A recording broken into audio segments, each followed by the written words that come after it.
Direct selling में direct seller को legal भी होना चाहिए, इसके बारे में कितना नॉलेज है?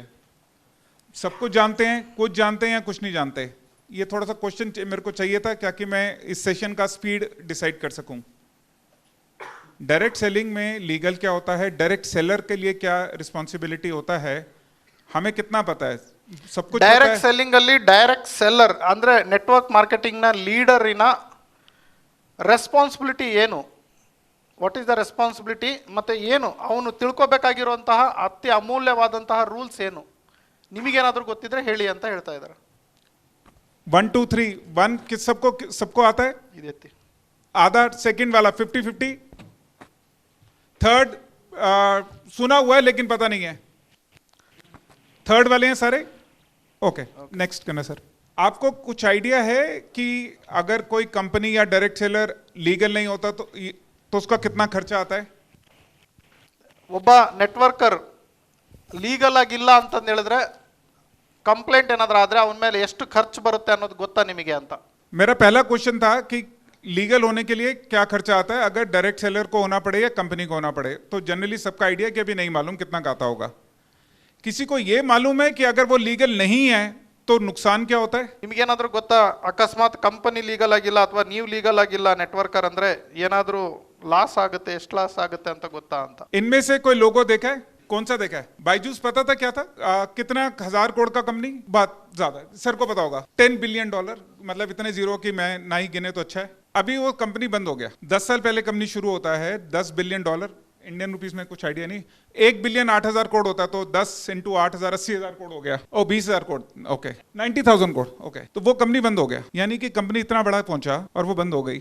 क्यों? क्योंकि उसने ये नहीं समझा कि लीगल उसके लिए, उसके स्टाफ के लिए, उसके जो मार्केटिंग करने वाले हैं उन सब के लिए क्या है. ಇಂಥ ಅಷ್ಟು ಸಾವಿರ ಕೋಟಿ ಕಂಪನಿ ಇವತ್ತು ಬಂದ್ ಆಗಿದೆ. ಕಾರಣ ಏನು ಅಂತ ಹೇಳಿದ್ರೆ ತಮಗೇನು ಲೀಗಲ್ ಬೇಕಾಗಿತ್ತು ಗೊತ್ತಿರಲಿಲ್ಲ, ಅಂದ್ರೆ ಕಂಪನಿಯವರಿಗೆ, ಜೊತೆಗೆ ಅವರಲ್ಲಿ ಕೆಲಸ ಮಾಡ್ತಿರುವಂತಹ ಡಿಸ್ಟ್ರಿಬ್ಯೂಟರ್ಸ್ಗಳಿಗೆ ಅಥವಾ ಲೀಡರ್ಸ್ಗಳಿಗೆ ಗೊತ್ತಿರಲಿಲ್ಲ ಏನು ಲೀಗಲ್ ಮಾಡಿಸ್ಬೇಕಾಗಿತ್ತು ಅಂತಂದೇಳಿ. ಹಾಗಾಗಿ ಇಷ್ಟು 1000 ಕೋಟಿ ಟರ್ನ್ ಓವರ್ ಮಾಡೋ ಕಂಪನಿಗಳು ಇವತ್ತು ನಮ್ಮ ಜೊತೆಗೆ ಮರೆಯಾಗಿದ್ದಾವೆ, ಮುಚ್ಚೋಗಿದ್ದಾವೆ ಅಂತ. ब्लू स्मार्ट एक गाड़ी बनाने वाली कंपनी, ओला उबर का टक्कर देने वाली कंपनी, इसने इंडिया में सबसे बड़ा बिजनेस कर दिया गाड़ियों का. ये कंपनी पिछले महीने बंद होने के लिए आ गई. क्यों? क्योंकि डायरेक्टर्स ने क्या किया, 1000 करोड़ का लोन लिया और 250 करोड़ का घर खरीद लिया. यानी कि जो डिसिप्लिन चाहिए था, जो मैनेजमेंट को इंफॉर्मेशन चाहिए, जो उनके नेट मार्केटिंग की टीम को जो नॉलेज चाहिए था लीगल होने के लिए, वो उन्होंने नहीं किया. तो अगर आपको लगता है कि ये जो लॉस कितना हो सकता है, तो इतना लॉस हो जाता है. पर डायरेक्ट सेलर का लॉस क्या होता है? उसका टाइम, उसका मेहनत, उसका करियर, जिसको कई बार पैसे में नहीं नापा जाता.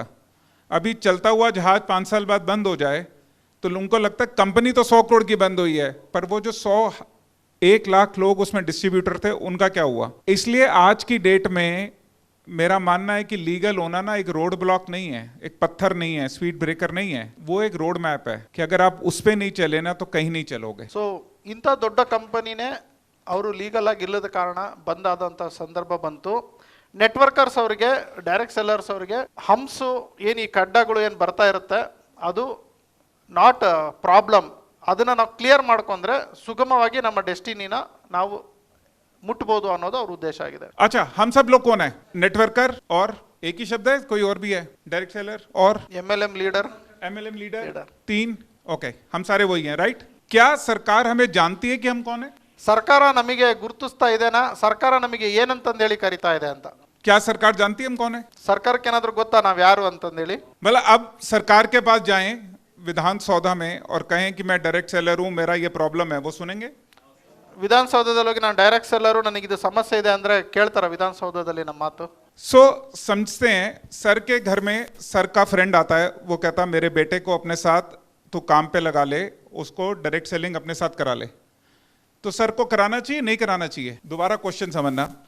सर के घर में उनका दोस्त आता है, वो आके कहता है कि मेरा बेटा कुछ काम ढूंढ रहा है, तेरा काम अच्छा है, तू कपड़े अच्छे पहनता है, अच्छी जगह जाता है, क्या मेरे बेटे को अपने साथ लगाएगा? ಸರಿನ ದೋಸ್ತ್ ಫ್ರೆಂಡ್ ಬಂದು ಕೇಳ್ತಾರೆ, ನೀನು ಒಳ್ಳೆ ಬಟ್ಟೆ ಹಾಕ್ತೀಯಾ, ಒಳ್ಳೆ ಕಾರಲ್ಲಿ ಓಡಾಡ್ತಿದ್ಯಾ, ಏನೋ ಚೆನ್ನಾಗಿ ಬಿಸ್ನೆಸ್ ಮಾಡ್ತಾ ಇದೆಯಾ, ನನ್ನ ಮಗನ ನಿನ್ನ ಜೊತೆಗೆ ಸೇರಿಸ್ಕೊ ಅಂತಂದೇಳಿ ಯಾರಾದ್ರೂ ನಿಮಗೆ ಬಂದು ರೆಕಗ್ನೈಸ್ ಮಾಡಿ ಕೇಳ್ತಾ ಇದ್ದಾರಾ ಈ ತರ? बट हम तो ज्वाइन करा देते हैं ಆದ್ರೆ ನಾವು ಜಾಯಿನ್ ಮಾಡಿಸ್ಬಿಡ್ತೀವಲ್ಲ ಹೇಗಾದ್ರೂ ಮಾಡಿ. अपनी फोटो है। ये पता है कौन है? एलियन। और क्या नाम है इसका? Good one Kiran ji, good one Kiran ji का। ये एलियन है। हिंदी पिक्चरों में देखा है, फॉरेन की पिक्चरों में भी देखा है, ಹಾ और किसी ने ब्रह्मांड में जाके देखा है, आसमान में जाके? ಇಲ್ಲ. कोई मिला इससे? ಯಾರಾದ್ರೂ ಇದಕ್ಕೆ ಸಿಕ್ಕಿದ್ದೀರಾ? ನೋಡಿದಿರಲ್ವಾ? ಬರೇ ಕೇಳಿದಿರಾ ಫಿಲಿಮ್ ಅಲ್ಲಿ ಅಲ್ಲಿ ಇಲ್ಲಿ? ಯಾರಾದ್ರೂ ಇದಕ್ಕೆ ಮೀಟ್ ಆಗಿದ್ದೀರಾ? ಪರಿಚಯ ಮಾಡ್ಕೊಂಡಿದ್ದೀರಾ? ಸಿಕ್ಕಿದ್ದೀರಾ ಅಂತ? शरद सर को फिल्म के डायलॉग पसंद आते हैं। शरद सर खुद एक हीरो हैं, तो शरद सर को ऐसा समझ आता है। अभी समझने का है क्वेश्चन कि हम में से किसी ने एलियन को नहीं देखा, फिर भी हमने पहचान लिया। हमने डायरेक्ट सेलर सब देखते हैं तो भी सरकार नहीं जानती। सरकार तो उसको तो जानती है। ಸರ್ಕಾರ ಇದನ್ನ ನೋಡಿದ ಕೂಡಲೇ ಏಲಿಯನ್ ಅಂತ ಹೇಳ್ತಾರೆ. ಸರ್ಕಾರ ಇವರನ್ನ ನೋಡಿಲ್ಲ, ಇದರಿಂದ ಏನೋ ಲಾಭ ನಷ್ಟಗಳಿಲ್ಲ. ಬಟ್ ಸರ್ಕಾರ ನಮ್ಮನ್ನ ನೋಡಿದ್ದಾರೆ, ನಮ್ಮಿಂದ ಲಾಭನೂ ಪಡಿತಾ ಇದ್ದಾರೆ, ಆದ್ರೆ ನಮ್ಮನ್ನ ಗುರುತಿಸ್ತಾ ಇಲ್ಲ. अब ये एक छोटी सी फोटो है, एक डायरेक्ट सेलर की और एक एलियन की। ಒಬ್ಬ ಡೈರೆಕ್ಟ್ ಸೆಲ್ಲರು, ಅದ್ರ ಪಕ್ಕದಲ್ಲಿ ಇರೋದು ಏಲಿಯನ್. डायरेक्ट सेलर को पहचान सकते हैं अभी भी? मैंने जो बोला किसी को बुरा लगा? ನಾನು ಹೇಳಿದ್ದು ಏನಾದ್ರೂ ಯಾರಿಗಾದ್ರೂ ನೋವಾಯ್ತಾ ಅಂತ? क्यों नहीं लगा? ಯಾಕೆ ಹಾರ್ಟ್ ಅಟ್ಯಾಕ್ ಆಗ್ಲಿಲ್ಲ? ಯಾಕೆ ನೋವಾಗ್ಲಿಲ್ಲ? बुरा लगना चाहिए था ना। ನೋವಾಗ್ಬೇಕಾಗಿತ್ತಲ್ಲ ಅಂತ. मुझे तो बुरा लगता है ये सुन के कि मेरी कोई वैल्यू नहीं है। ಅವ್ರಿಗೆ ನೋವಾಗ್ತಾ ಇದೆ ಅಂತೆ, ನೆಟ್ವರ್ಕರ್ಸಿಗೆ ಒಂದು ವ್ಯಾಲ್ಯೂ ಇಲ್ಲ ಅಂತಂದೇಳಿ. अब एक बात बोलने जा रहा हूं, ध्यान से सुनना। सरकार जानती है कि डायरेक्ट सेलर कौन है। ಈಗ ಗುಡ್ ನ್ಯೂಸ್ ಏನು ಅಂತಂದ್ರೆ ಸರ್ಕಾರಕ್ಕೆ ಗೊತ್ತಾಗಿದೆ ಡೈರೆಕ್ಟ್ ಸೆಲ್ಲರ್ ಯಾರು ಅಂತಂದೇಳಿ ಅಂತ.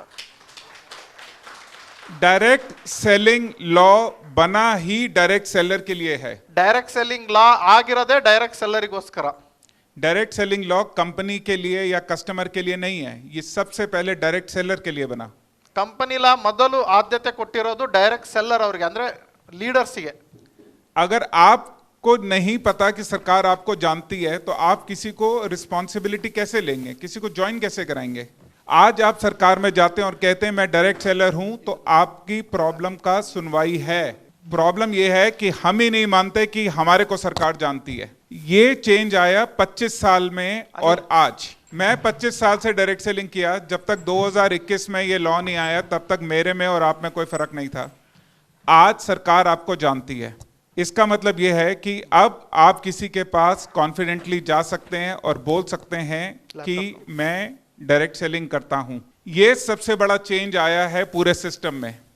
ये पूरी पिक्चर का सबसे स्ट्रांग पॉइंट यही है। हाँ, क्या है? हाँ, यहीं पे केजीएफ की एंट्री होती है। हाँ हाँ हाँ हाँ.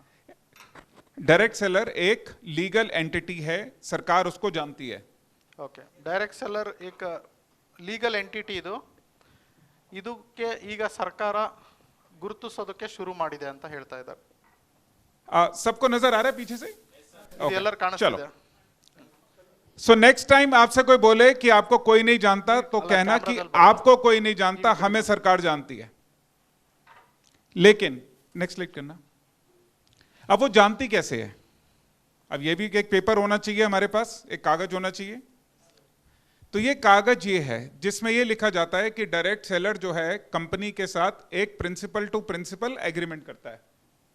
ಸೊ ನಮ್ಮ ಹತ್ರ ಒಂದು ಪ್ರೂಫ್ ಬೇಕಲ್ಲ, ಒಂದು ಪತ್ರಿಕೆ ಅಥವಾ ಒಂದು ಲೆಟರ್ ಬೇಕಲ್ವಾ?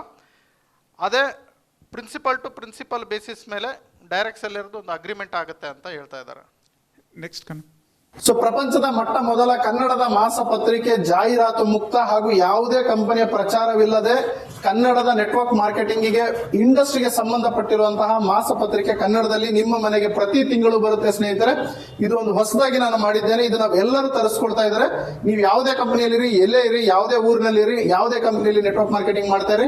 ನೆಟ್ವರ್ಕ್ ಮಾರ್ಕೆಟಿಂಗ್ ಪ್ರಪಂಚದಲ್ಲಿ ಏನೆಲ್ಲ ಆಗ್ತಾ ಇದೆ, ಇಂಡಿಯಾದಲ್ಲಿ ಏನೆಲ್ಲ ಆಗ್ತಾ ಇದೆ, ಕರ್ನಾಟಕದಲ್ಲಿ ನೆಟ್ವರ್ಕ್ ಮಾರ್ಕೆಟಿಂಗ್ ಹೇಗೆ ಬೆಳೀತಾ ಇದೆ, ಪ್ರತಿಯೊಂದು ಇಂಚು ಮಾಹಿತಿನೂ ಈ ನ್ಯೂಸ್ ಪೇಪರ್ ನಲ್ಲಿ ಬರುತ್ತೆ. ನೆಟ್ವರ್ಕ್ ಮಾರ್ಕೆಟಿಂಗಿಗೆ ಒಂದು ನ್ಯೂಸ್ ಪೇಪರ್ ಇರಲಿಲ್ಲ, ಒಂದು ನೆಟ್ವರ್ಕ್ ಮಾರ್ಕೆಟಿಂಗ್ ಮಾಸ ಪತ್ರಿಕೆ ನಾನು ಬಿಡುಗಡೆ ಮಾಡಿದ್ದೀನಿ. ಹೆಚ್ಚಿನ ಮಾಹಿತಿಗಾಗಿ ಇಲ್ಲಿ ಕರೆ ಮಾಡಿ, ಈ ನಂಬರ್ಗೆ ತಿಳಿದುಕೊಳ್ಳಿ, ವಾಟ್ಸ್ಆಪ್ ಮಾಡಿ, ನಿಮಗೆ ಪ್ರತಿಯೊಂದು ಡೀಟೇಲ್ಸ್ ಈ ನಂಬರ್ ಅಲ್ಲಿ ಸಿಗುತ್ತೆ.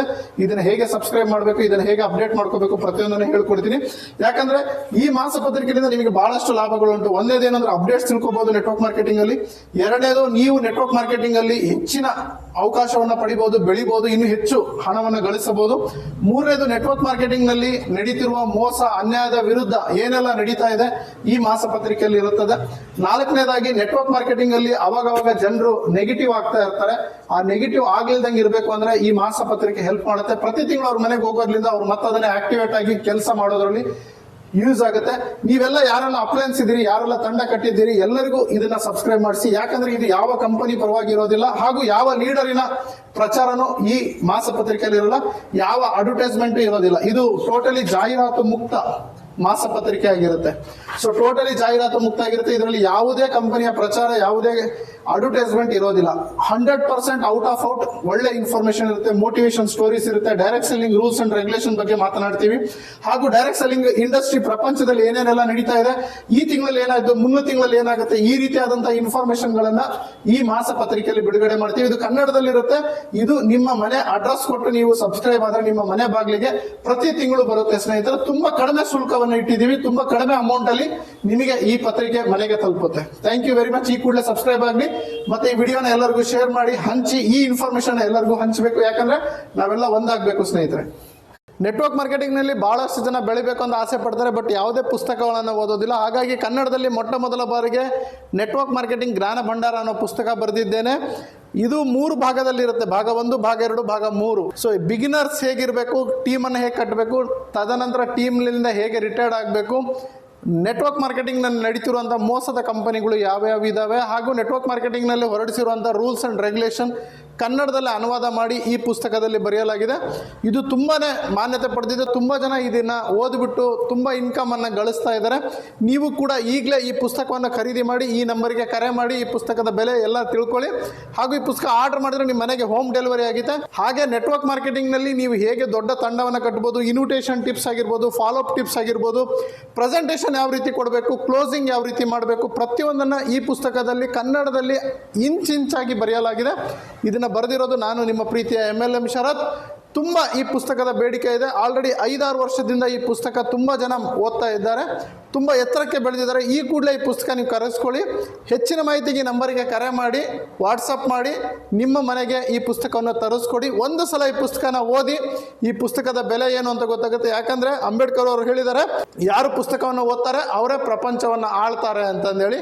ನೀವು ನೆಟ್ವರ್ಕ್ ಮಾರ್ಕೆಟಿಂಗ್ನಲ್ಲಿ ಈ ಪುಸ್ತಕವನ್ನು ಓದಿಲ್ಲ ಅಂತ ಹೇಳಿದ್ರೆ ನೀವು ನೆಟ್ವರ್ಕ್ ಮಾರ್ಕೆಟಿಂಗ್ ಮಾಡೋದ್ರಲ್ಲಿ ಯಾವುದೇ ಮೀನಿಂಗ್ ಇಲ್ಲ ಸ್ನೇಹಿತರೆ. ಯಾಕಂದರೆ ನೆಟ್ವರ್ಕ್ ಮಾರ್ಕೆಟಿಂಗ್ನ ಪ್ರತಿಯೊಂದು ರೂಲ್ಸ್ ಅಂಡ್ ರೆಗ್ಯುಲೇಷನ್ ಕನ್ನಡದಲ್ಲಿ ಇದೆ. ಈ ಪುಸ್ತಕ ಕೇವಲ ಕನ್ನಡದಲ್ಲಿ ಅವೈಲೇಬಲ್ ಇದೆ. ಕನ್ನಡದಲ್ಲಿ ಕನ್ನಡಿಗರಿಗೋಸ್ಕರ ಬರೆದಿರುವಂಥ ಪುಸ್ತಕ ಇದು. ಈ ಕೂಡಲೇ ತಗೊಂಡು ಓದಿ. Thank you very much.